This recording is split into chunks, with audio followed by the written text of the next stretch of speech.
చెప్పురా 24,000 ఇంటూ 2 సంవత్సరాలు ఎంత 45,000 బాకీ పడ్డా లేడా? రేపు ఓటుకొస్తే అడగాల, కర్రు కాల్చి వాత పెట్టాలా.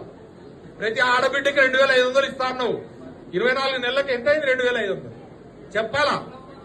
తులం బంగారు పెళ్లిళ్ళు అయిపోయినాయి, వాళ్ళకి అసలే కళ్యాణ లక్ష్మి వస్తలేదు, ఇంకా తులం బంగారు వాళ్ళేడా. చదువుకున్న ఆడపిల్లలు స్కూటీలు అన్నారు, బొమ్మ స్కూటీ కూడా ఇవ్వాలి. బొమ్మనన్నా కనీసం ఓ బొమ్మ స్కూటీ నన్ను ఇవ్వాలి కనీసం.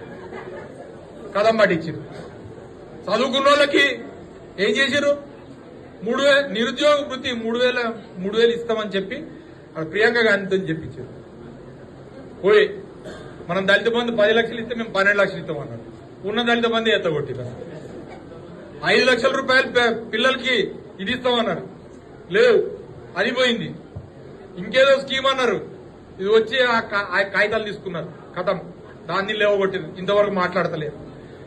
కేవలం అబద్దాలతో మాత్రమే ఈ ప్రభుత్వం నడుస్తుంది తప్పితే ఈ ప్రభుత్వం చేసిన పని ఏమీ లేదు.